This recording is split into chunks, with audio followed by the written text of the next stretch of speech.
আপনাদের কাছে অনুরোধ বন্ধু, দুনিয়া, আমি সবসময় বলি দুনিয়া স্বার্থপর, কেউরে মনে রাখেন, শুধু শুধু শুধু শুধু শুধু শুধু এই বাবা, শুধু শুধু মুরব্বী চাচা 60 বছর যেই মেহনত করে মাথার ঘাম পায়ে ফেলে সত্য মিথ্যা হালাল হারাম, সুদ ঘুষ চুরি দুর্নীতি, মিথ্যা ধোঁকা অবৈধ উপার্জন কিস্তি, ওজনে কম দিয়া ঠকাইয়া প্রতারণা করে 2 হাতে কারাকারি করে কামরা কামরি করে যেই দুনিয়া সাজাইলেন, আল্লাহর কসম এই দুনিয়া আপনারে ভুলে যাবে, এই স্ত্রী সন্তান আপনাকে ভুলে যাবে, এরা মনে রাখবে না, এরা মনে রাখবে। এই খাট পালং সোফা ফার্নিচার পরবর্তী 20 বছরের ব্যবধানে আপনার চিহ্ন থাকবে না।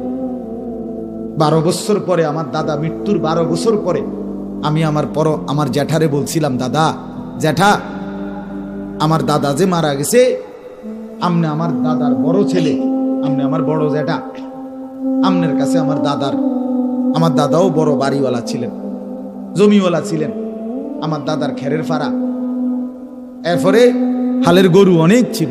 আগের দিনে পয়সাওয়ালা চিনতো এই 2 জিনিস দিয়া, হ্যাঁ, গৃহস্থ খেরের ফাড়া কয়তো, আর হলো কি হালের গরু। হালের গরু দেখলে মানুষ বুঝতো যে এরা কি বলা, পয়সাওয়ালা। খেরের ফাড়া দেখলে চিনতো, অনেক কিছু ছিল দাদা।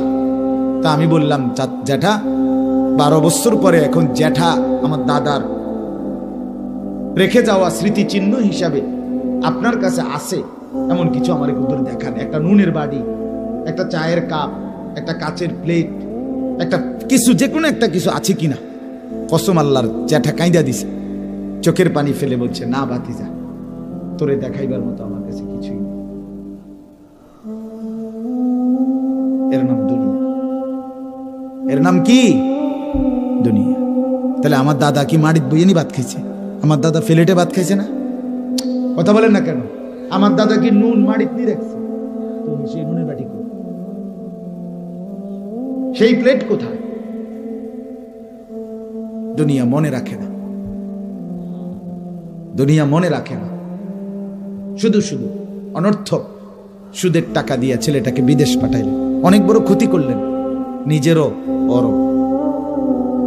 ভাই এমনি ভালো কামাই করতে পারত, আপনি তারে হারামের টাকা দিয়ে তারে বরবাদ করে দিলেন, নিজেও বরবাদ হলেন।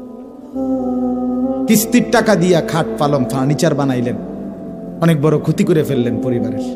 এটি ছাড়াও তারা ধীরে ধীরে, হয়তো একটু সময় লাগতো, হয়েই যাইত, আপনি অনেক বড় ক্ষতি করে দিলেন। আজীবনের জন্য, দীর্ঘদিনের জন্য তাদেরকে হারামের সাথে জুড়াই দিলেন, নিজেও নষ্ট হইলেন, তাদেরকেও নষ্ট করে দিলেন, ক্ষতি করে ফেললেন, অনেক বড় ক্ষতি করলেন।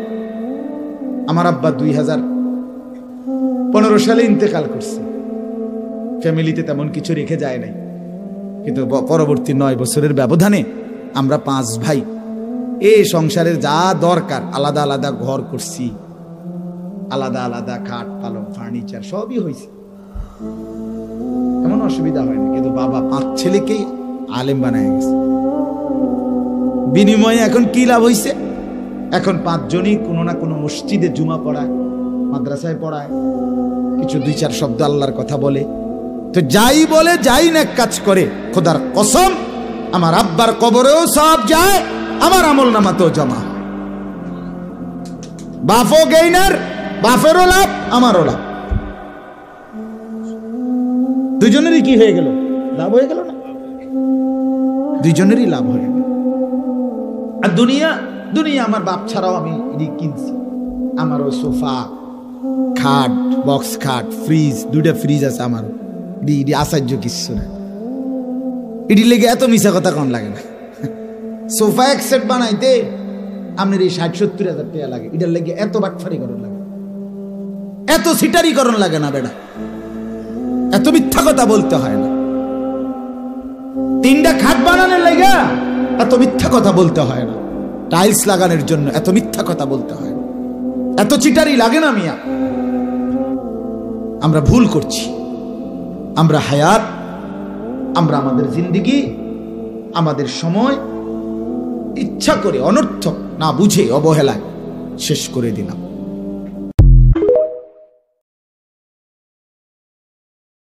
আমাদের আমাদের বাংলাদেশের একজন শ্রেষ্ঠতম আলেম দ্বীন, গবেষক আলেম ডক্টর আফম খালিদ হোসেন, উনি বলছেন এক পিঁপড়া সামান্যটুকু খাবার খায়, হ্যাঁ, কিন্তু এরপরও সে জমা করে রাখে। এক হাতি 250 কেজি খাবার প্রতিদিন খায়, একদিন 90 লিটার পানি প্রতিদিন খায়। উনি বলছেন কিন্তু কোনদিন হাতি সে পরবর্তী বেলার খাবার কান্দে করিয়া তার কাছে নিয়ে আসে না, সে এরপরে প্রতিদিন মাওলার উপরে তাওয়াক্কুল করে থাকে।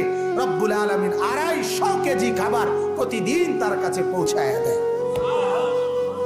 হযরত বলেন এক সাগরের তিমি এক লোকমায় যেই খাবার খায়, এক লোকমা 200 শক্ত সামর্থ্য জোয়ান যুবক গোস্ত ভাত খাইয়া একবারে যা খাবে, এই সাগরের তিমি এক লোকমায় তার চাইতে বেশি খাবার খায়। সাগরে কত লক্ষ তিমি, কি পরিমাণ খাবার মালিক সরবরাহ করতেছে, তাইলে